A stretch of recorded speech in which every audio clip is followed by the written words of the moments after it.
UN की एक report के अनुसार अगले साल तक जनसंख्या के मामले पे भारत नंबर 1 होगा। इसको लेकर ज़्यादा बातचीत करने के लिए फिलहाल मेरे साथ मौजूद है विश्व हिंदू परिषद के अंतर्राष्ट्रीय कार्याध्यक्ष आलोक कुमार जी। आलोक जी, इस पूरे मामले को लेकर अब सीएम योगी आदित्यनाथ भी कहते हैं कि संतुलन बिगड़ सकता है कि अगर एक विशेष समुदाय की जनसंख्या बढ़ती है। ये विशेष समुदाय कौन है, किस तरफ ये इशारा कर रहे हैं? सेंसस की रिपोर्ट्स इसको स्पष्ट करती है कि मुस्लिम समाज की जनसंख्या वृद्धि की जो दर है वो बाकी सबसे ज़्यादा है और इससे एक असंतुलन हो रहा है।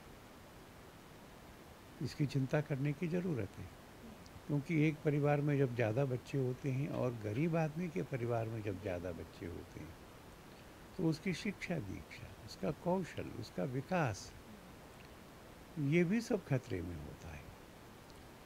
रिपोर्ट ये है कि कोरोना के बाद में 38% बच्चे जो पैदा होते हैं, जन्म के समय उनका वजन कम होता है, वो माल नॉरिश्ड होते हैं, कुपोषित होते हैं या उनकी लंबाई कम होती है, वो जीवन भर स्वस्थ जीवन नहीं जीते। ऐसी संतति से क्या लाभ होगा देश को? 65% बच्चे वो एनीमिक हैं, रक्ताल्पता के शिकार हैं। तो केवल इस कहावत से कि जिसने एक मुंह दिया है खाने को उसने दो हाथ भी दिए हैं काम नहीं चलता। जैसे कैसे भी जीवन से काम नहीं चलता। 2 बच्चे होते हैं तो गरीब आदमी भी उनका ख्याल कर सकता है, पढ़ा सकता है, विकास कर सकता है। 10 बच्चे होते हैं तो कहाँ कैसे भी उनको डोलने के लिए छोड़ दिया जाता है। मैं समझता हूँ कि मुस्लिम समाज के जिम्मेवार नेताओं को भी ये काम अपने हाथ में लेना चाहिए कि अपने समाज को भी वो जनसंख्या नियंत्रण के फायदे समझाएं। आपको लगता है कि जनसंख्या का जो कानून है वो ज़रूरी है या फिर मजबूरी है? दोनों बातें हैं, मजबूरी भी है, ज़रूरी भी है।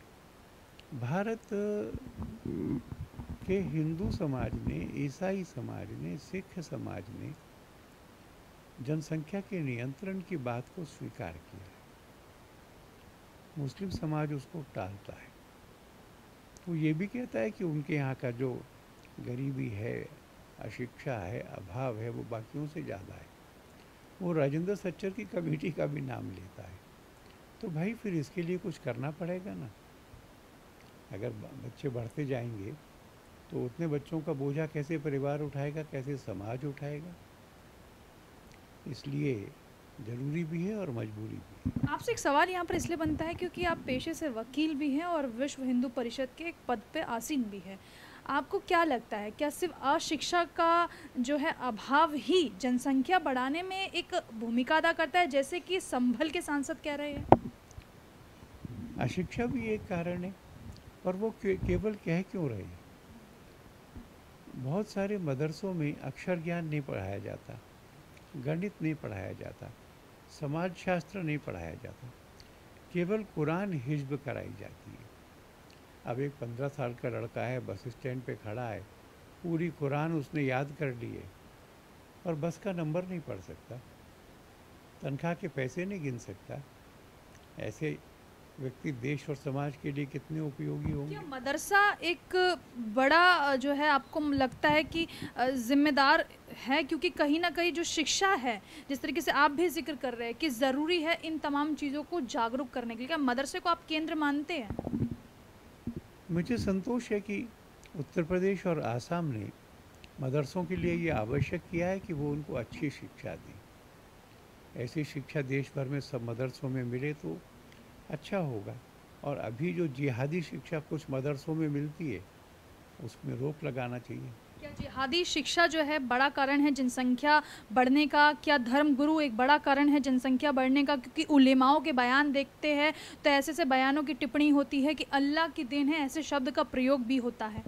जी, और वास्तव में ये जो मिस इन्फॉर्मेशन से, ये जो गलत सूचनाएं हैं, ये एक बड़ा कारण है कि जो मुसलमान को क्षमता ना होने पर भी ज़्यादा बच्चे पैदा करने के लिए मजबूर करती है।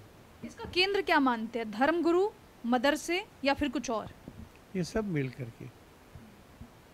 ऐसे में एक सवाल यहाँ पर यह भी बनता है कि पूर्व केंद्रीय मंत्री हैं मुख्तार अब्बास नकवी, वो भी अपनी टिप्पणी कर रहे हैं जनसंख्या को लेकर। उन्होंने एक बात कही है, उन्होंने कहा कि मजहब कोई वजह नहीं है जनसंख्या बढ़ने की, लेकिन आपका मानना है कि मजहब में अगर शिक्षा ना हो वो भी एक बड़ी वजह है जनसंख्या बढ़ने की। मैं मानता हूँ कि इस्लाम के मजहब के जो लोग व्याख्या करते हैं उसमें से बहुत सारे लोग जनसंख्या नियंत्रण का विरोध करते हैं।